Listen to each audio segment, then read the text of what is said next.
Napakasama ng panahon ngunit masama din ang kalagayan ng ating mga bida dahil inaatake sila ng mga kanan ng Navy. Sa gitna ng kaguluhan ay nakatanggap ng tawag ang Marine Captain mula sa Navy HQ dahil nagtitipon daw ang mga pirata sa di kalayuan dahil sa magaganap na karera ng mga ito. Kasali din daw dito ang ex-marine na si Gaspar Day na isang kahihiyan daw sa Navy. Nakaligtas naman ng Straw Hat Pirate sa mga Marine. At napadpad sila sa isang masiglang bayan kung saan kumain si Luffy. Nababahala si Nami dahil wala na daw silang pera. Giit ng captain na magtipid kasi sila, ngunit sinapok ng crew dahil sa pagkain niya napupunta ang mga pera nila. Isang lalaking pirata ang nagtanong sa bar owner at nagpakita ng 2 silver coin. At pagkatapos uminom ay sinamahan nito ng bar owner na napansin nila Zoro at Nami. Kaya pinatigil nito sa pag-aaway ang tatlo dahil meron silang bagong adventure. Agad na tinanong ng dalaga kung meron itong alam na trabaho para sa kanila. Pero duda ang lalaki dahil mga bata lang daw sila. Kaya nagtungo ang grupo sa harap nito upang ipakita na sila ay seryoso. Wala nang nagawa ang bar owner kaya sinamahan sila nito sa isang tunnel. Pero ayaw niyang magbigay ng impormasyon kung anong meron sa dulo nito kaya duda sila Usopp dahil baka isa itong trap. Ngunit tumuloy pa rin sila, saka nagulat si Zoro sa isang mukha at muntik na niyang maitapon ang kanilang ilaw. Doon ay naghihintay ang isang bantay na maglalabas sana ng patalim kung hindi sinabi ni Nami ang password. Dahil dito ay pinagbuksan sila at nakita ang tila isang paraiso ng mga pirata. Tinanong sila ng mga tao doon kung sasali din ba sila sa race. Naalala ni Robin na nakapunta na siya noon dito sakay ng ibang pirate group. At nagkakaroon daw ng karera ang mga pirata sa lugar na tinatawag na Dead End Race. Giit ng matanda na halos lahat ng nandito ay sasali sa karera. Ngunit ang iba ay tumataya lang sa mga paborito tulad ng Giant Tribe at ng Killer Whale Merman. Nang malaman ito ni Nami ay ayaw niya nang sumali dahil mapanganib.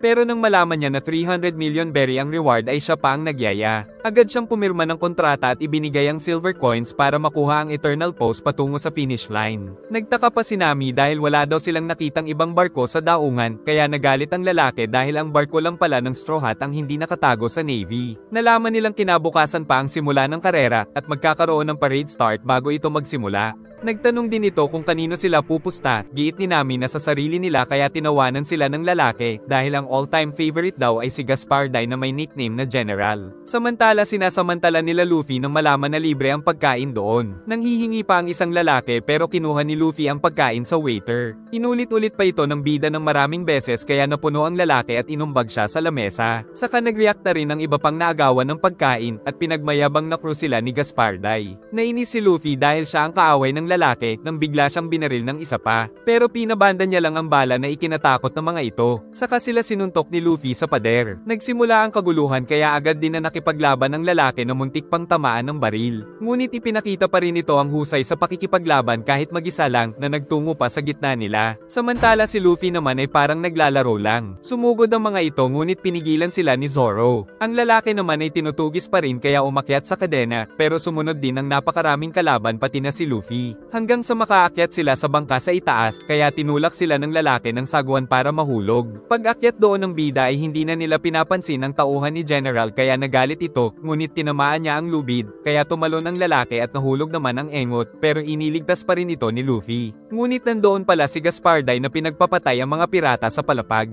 Saka ipinapatay din ito ang sariling tauhan dahil ayaw niya sa mahihinang nilalang. Nagpakilala ang lalaki na siya si Schreier at isa siyang sikat na bounty hunter. Dahil mukhang malakas ang dalawa ay inanyayahan sila ni Gaspar Day na magtrabaho sa kanya, subalit tumanggi ang bida kaya tinutukan siya sa leeg ni Needles. Pero pinagbigyan sila ni Gaspar Day ng pangalawang pagkakataon saka ito umalis. Nagmamakaawa naman si Adele dahil kailangan ng gamot ng lolo niya. Pagdating ni Gaspar Day ay nakiusap ang bata na bigyan siya ng gamot, subalit binanatan pa siya ng matanda. Subalit natalo niya ito at tinutok ang baril sa captain. Giit ni General na pagbibigyan niya ito at opisyal na magiging kasapi niya kung mapapatay ng bata ang isang pirata kaya agad itong kumilos at nakasalubong pa nito si Schreier sa daan. Kinaumagahan ay naghanda na ang Straw Hat Pirates nang mapansin ni Nami na kailangan nilang umakyat ng bundok. Giit ni Robin na magkakaroon daw ng reverse current sa lugar na parang sa reverse mountain noong pumasok sila sa Grand Line. Nang maramdaman ni Nami ang hangin ay inutusan ng mga kasama na maghanda. At sa isang iglap ay umihip ang malakas na hangin at pumasok sila sa tunnel. Paglabas ay namangha sila dahil maraming tao ang nag-aabang ng pagdaan ng mga pirata. Nakita din nila ang iba pang mga barko, pati na ang barko ni Gaspar Day na isang veterano sa karera na isang ex-marine at sumama pala dito si Schreier. Pinagtawanan sila nila Bigalo, saka dumating ang iba pang mga kasali sa race at sabay-sabay silang umakyat sa bundok pero hindi alintana ang panganib hanggang sa rumampa sila sa napakataas na talon, ngunit patuloy pa rin sila sa karera. Agad na nagsimula ang wasakan ng barko dahil walang rules ang palaro. Ang nasa likod ay inatake lang ni Usopp na agad na natalo. Saka sumugod ang mga pirata sa ibang mga ship upang magpatayan pero tinatawanan lang sila ng bida. Bumabangga din ang ibang barko dahil sa sobrang bilis nila.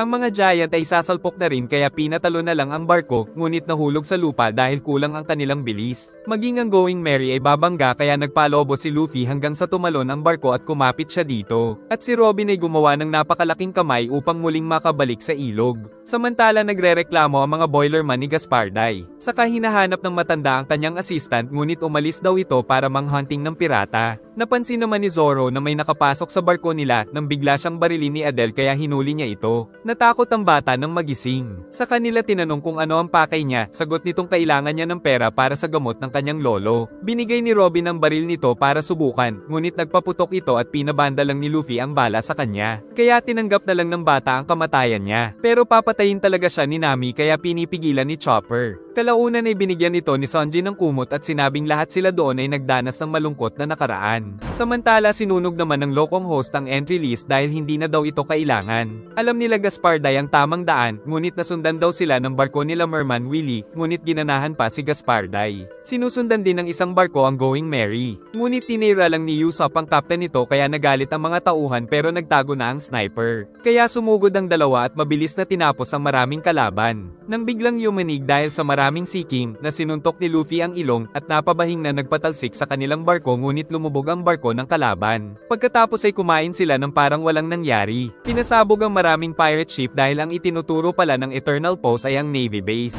Nandoon na rin ang Going Merry pero napansin kaagad ni Nami na may kakaiba. Dahil ang ibinigay pala ni Bonjing ay patungo sa Navarone. Naisip ni Luffy na si Gasparday ang may kagagawan nito. At pinatotohanan ito ng bata dahil nakita niya daw na maraming Eternal Post si Gasparday. Sinabi ni Adele na huli na daw para sa lolo niya. Ngunit dahil balak hanapin ni Luffy si General ay lumakas ang loob ng bata. At inatake sila ngunit pinabanda lang ito ni Luffy pabalik sa Navy saka sila umalis. Balak ko sa akin ni Schreier ang boiler ngunit pinigilan siya ng matanda pero hindi daw siya tauhan ni Gasparday kundi nais niya lang alagaan ang boiler na ito. At handa daw sana siyang tulungan ng binata na patayin si Gasparday kung meron pa siyang lakas. Nalaman din ng matanda na nakasalubong pala ni Schreier ang assistant niya. Nagtataka si Lolo Biera kung anong kasalanan sa kanya ni General. Giit ng binata na sinunog daw nito ang kanilang bayan at pinatay ang kanyang buong pamilya kung saan kitang-kita niyang nahulog ang kapatid sa ilog kaya galit na galit siya ngayon. Subalit naghihintay na pala sa kanya si Needles. At inanyayahan siya ni Gasparday na makipaglaro ng patayan kay Needles na agad na sumugod sa kanya gamit ang mga Wolverine knuckles, ngunit nasipa niya ito. Saka hinabol siya at naglaban sila pero nabitiwan niya ang sandata kaya bagsak siya subalit nabali niya naman ang braso nito. Kaya laylay na ang kanang braso ni Wolverine. Patuloy silang naglaban hanggang sa mawasak ang isang poste ng barko. Ngunit pinatalsik pa siya nito ng napakalakas na sipa naman siya ng binata kaya hinagis ito sa itaas at nagpadulas sa hagdan saka sinipa siya ulit. Sa nakaraan ay nailigtas pala ng matanda ang kapatid ni Schreier. Inalagaan niya ito sa isang barko ngunit nakita din sila ng mga tauhan ni Gasparday. Nakatakas si Schreier sa atake ni Needles saka umakyat at naglaban doon.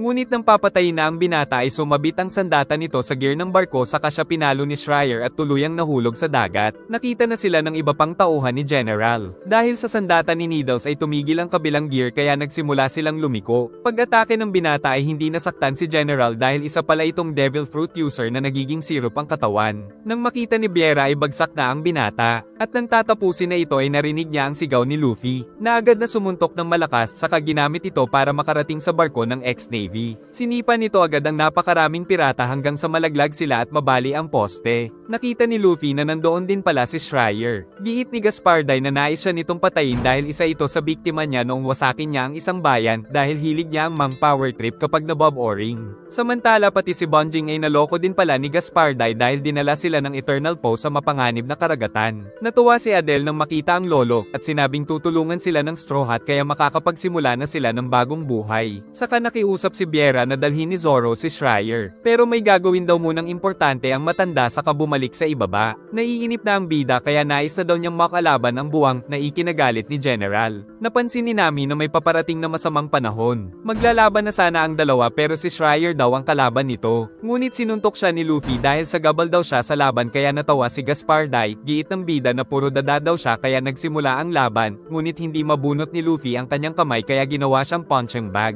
Pero ayaw tumulong ng mga kasama dahil laban daw ito ng captain. Naisipan ng bida na ay pang-atake ang kanyang ulo, saka sinipa niya pa ito, tapos kinain niya rin, ngunit lumabas ito at muling nabuo. At para inisin ng bida ay tinusok nito ang kanyang straw hat. Dahil dito ay nasugatan siya ni Luffy. Kaya tinapon nito ang sombrero, samantala lumalakas na ang bagyo dahil malapit na pala sila sa napakalaking cyclone. Giit ni Nami na kailangan na nilang tumakas doon pero nakikipaglaban pa ang captain na nabubugbog. Natakot ang tatlong bugok nang sabihin ng matanda ang nangyayari sa itaas kaya napatakbo ang mga ito. Si Sanji naman ay kumuha ng mga sako ng harina. At ayaw pang umalis ng matanda dahil hindi pa daw tapos ang kanyang trabaho. Napatalsik si Luffy ng kalaban. Kaya sumuntok ang bida pero hindi tinamaan. Ngunit kinuha lang pala nito ang poste sa likod na ipinangtuhog sa ex-Navy. Saka sinipa niya pa ito mula sa ere pero hindi pa rin ito namamatay kaya binigay ni Sanji ang mga sako ng harina. Samantala sa ibaba ay papasabugin pala ng matanda ang boiler ng barko. Aalis na muna sila para iwasan ang bagyo ngunit nangungulit ang bata kaya pinatulog ni Zoro at nalaman nilang babae ito. Hanggang sa sumabog na ang boiler ng barko ni Gasparday. Ngunit nakita ni Robin na buhay pa rin sila Luffy at ang ex-Navy na tinusok ang bida kaya sumabog ang harina. Giit ni Gasparday na kagagawa ng mga tauhan ni Luffy ang pagsabog ng kanyang barko. Sagot ng bida ng mga kaibigan niya ito at hindi tauhan kaya giit ng ex-Navy na isang kalokohan ng pirate group ni Luffy. Giit ng bida na wala kasing friend si Gasparday kaya papasabugin niya ang ulo nito para maglibang. Inis na inis ang kalaban pero napahanga siya ng bida kaya sinabi niyang may emergency boat pa doon kaya kung sino ang mananalo ay siya lang ang makakaligtas. Pag-atake nito ay natusok si Luffy ngunit hindi rin na-stuck ang kamay dahil sa harina. Kaya tinapon ng bida sa kanya ang isa pang sako nito saka sinipa at binugbog ng Gomu-Gomu no Gatling sa pagmumukha. Tapos nagpaikot at pinatalsik ito sa itaas. Gumawa ng mga spike ang kalaban subalit umatake pa rin ang bida ng napakalakas na bazooka na tuluyang tumalo at nagpatalsik dito patungo sa cyclone. Ngunit sa kasamaang palad ay wala na rin siyang lakas. Hanggang sa tuluyan ng lamunin ng cyclone ang barko ngunit tiwala si Zoro sa kanilang captain. Kalaunan ay nagising si Schreier at nakita si Luffy dahil iniligtas sila ng matanda. Dahil napatay na si Gasparday ay wala nang rason mabuhay si Schreier. Ngunit sinabi ni Lolo Biera na nailigtas niya ang kapatid nito, na naghihintay na pala sa kanilang pagdating na ikinagulat ng binata. Nakaligtas man si Luffy ay iyak pa rin siya ng iyak dahil nawala ang straw hat. Pero nailigtas pala ito ni Schreier kaso may butas na pinapaayos ni Luffy kay Nami. At dahil sa nangyari ay sila Luffy ang nanalo sa end race. Samantala naghihintay lang si Adele na lapitan ng kanyang kapatid. Ngunit dumating na ang mga marine, kaya umalis na ang tatlo sa barko dahil kailangan ng magpatuloy ng Straw Hat Pirate sa paglalakbay. Hanggang sa pinutol na ni Schreier ang tali at tuluyang nagpaalam sa ating mga bida.